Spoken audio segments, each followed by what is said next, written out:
Hughes. Thank you, Mr. Speaker.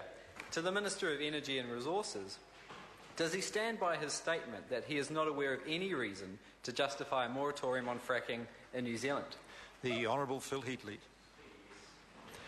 Gareth Hughes. Thank you, Mr. Speaker. To the Minister, are moratoriums on fracking in France, South Africa, Bulgaria and states in Australia, Canada and the United States a reason to consider a moratorium on fracking in New Zealand? The Honourable Phil Heatley. Mr. Speaker, I'm aware that there are 4 or 5 jurisdictions that do have a moratorium.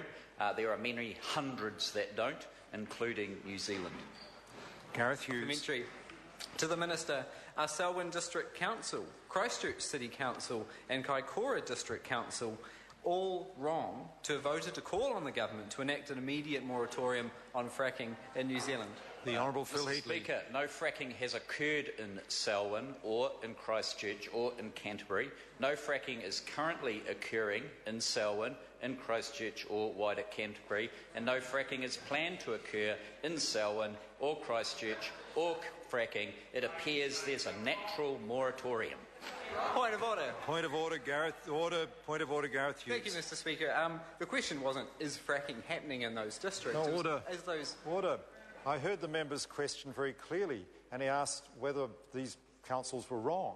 So he asked the Minister an opinion. The Minister gave his opinion in response to the question, and where a member seeks an opinion like that, there's no particular answer. Gareth Hughes. Thank you, Mr. Speaker.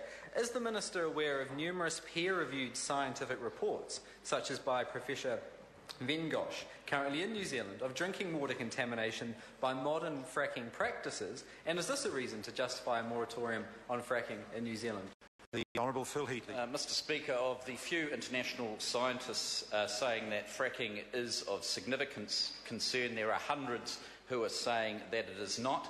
But I actually take my advice from officials and from Taranaki District Regional Council, who are very experienced in this in the New Zealand context, and they say that there are no environmental effects from fracking that has occurred in New Zealand for the last 2 decades. Furthermore, the technology is getting better and better. Gareth Hughes. Well then, to the Minister, is a Shell, Todd Oil and Taranaki District Council report from 2011 that found discharge of fracking fluids in Taranaki that resulted in groundwater contamination that was unsuitable for drinking water, stock use for irrigation, and is that a reason to justify a moratorium on fracking in New Zealand?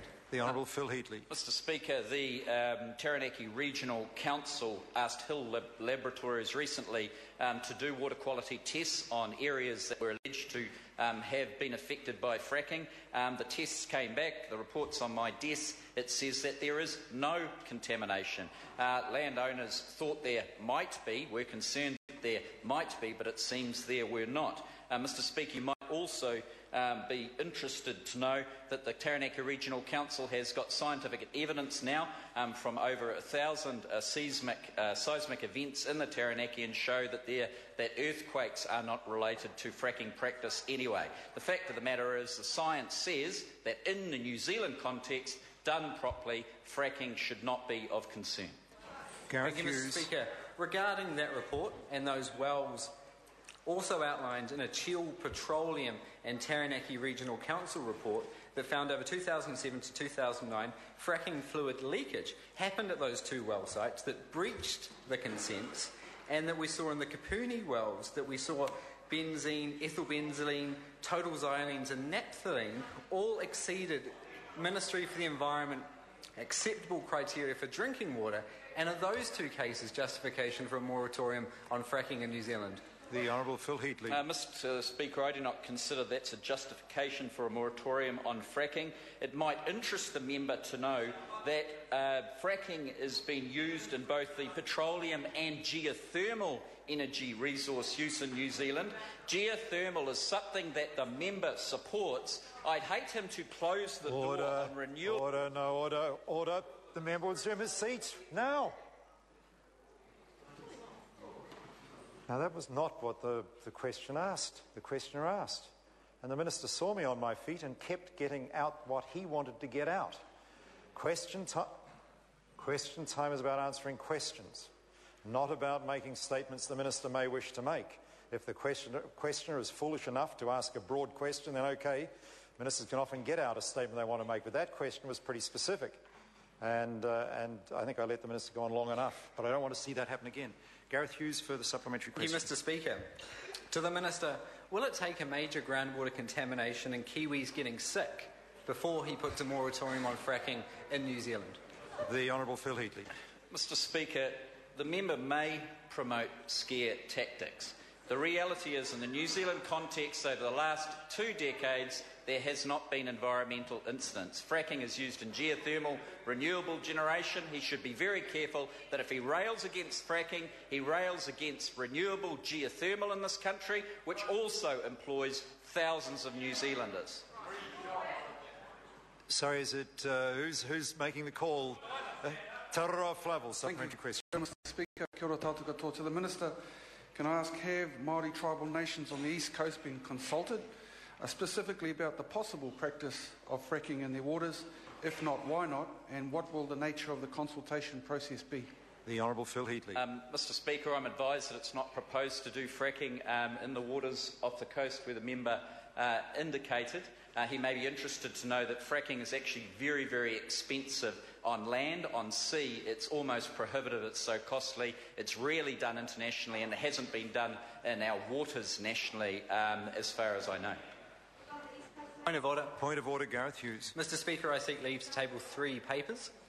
The first is a peer-reviewed study by Professor Avner Vengosh and others from the National Academy of Sciences, which outlines methane contamination of drinking water in 85% of fracking water samples in the US.